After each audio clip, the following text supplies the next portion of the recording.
premier but. On doit tous s'appliquer à mettre en place, même quand on est un étudiant avancé et qu'on a des aspirations extrêmement élevées. C'est ce qu'on appelle en tibétain l'état de Lizangpo. Mi, c'est une personne. Zangpo, c'est qu'il a un bon état d'esprit. Quelqu'un de bien conscient, une bonne personne, une belle personne, on va dire. Et on peut rapprocher ça des objectifs de l'Organisation mondiale de la santé, qui parle de la santé, qui n'est pas que l'absence de maladie, mais un état de bien-être physique, psychique et social. Donc il s'agit d'être bien dans son corps, bien dans sa tête, et puis bien dans ses relations. C'est déjà pas mal. Si on était tous dans cet état-là, sur cette terre, ça serait déjà pas si mal.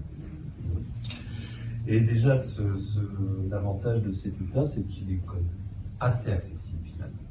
Ça fait partie des choses qu'on peut arriver à construire à peu près correctement, sans passer par des 3 ans de retraite et les 3 jours et les 30 ans dans une grotte au Tibet, etc.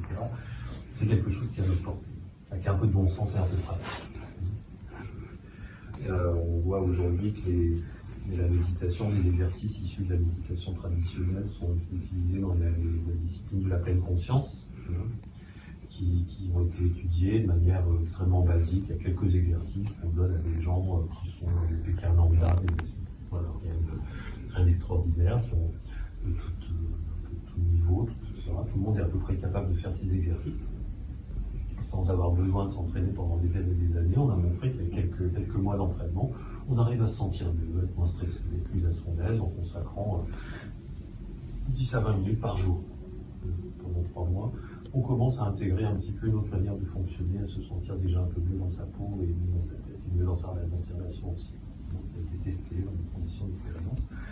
Et c'est un peu l'idée qu'on trouve aussi dans les textes traditionnels, des versets qui expliquent ça très bien aussi, qui disent que, effectivement, avec un peu de pratique, on arrive à peu près à se sentir bien. Et dans les sociétés traditionnelles modernes d'aujourd'hui, les pays où le bouddhisme est répandu, comme le Bhoutan, les des choses comme ça, ça fait partie aussi de l'enseignement qu'on transmet à la population. Il y a des là-bas qui enseignent des moines pour des pratiques très compliquées, etc. Mais il y a un enseignement très basique qui est donné aussi à la population tout venant, pour tout un chacun. De conseils pour bien vivre, pour se sentir mieux, de sagesse de base, de bon sens populaire, on pourrait dire aussi, de manière à avoir une existence qui est plus agréable pour tout le monde. Ça marche pas mal. Quand on voyage dans ces pays-là, on se rend compte que les gens ils sont plutôt assez souriants, ils sont plutôt assez bien dans leur peau, ils sont plutôt assez heureux de vivre, ils sont assez solidaires, ils ont des bonnes relations les uns avec les autres, ensemble, c'est pas mal, ça marche.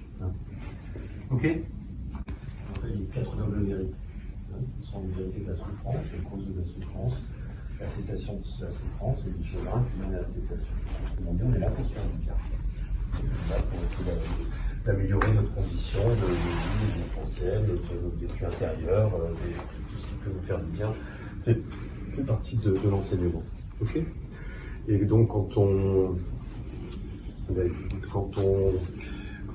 fait cette démarche, c'est pas une démarche finalement qui est réservée aux bouddhistes, c'est une démarche qui est simplement basée sur le fait que c'est ce à quoi on aspire vraiment. Finalement, personne n'a envie de souffrir, tout le monde préfère être heureux. On a tous cette aspiration naturelle en nous. Et l'idée, c'est de se tourner vers cette aspiration pour essayer de mieux y répondre. Et souvent, on a un peu tendance à oublier un petit peu à ne pas suffisamment penser, parce qu'on aurait ceci à faire, cela à faire, etc. Il y a un exemple de cette société moderne de quelqu'un qui est censé avoir extrêmement bien réussi, qui fait partie des exemples des plus grosses réussites du 21e siècle, qui était ce fondateur de Microsoft, qui est mort il n'y a pas très longtemps d'un cancer.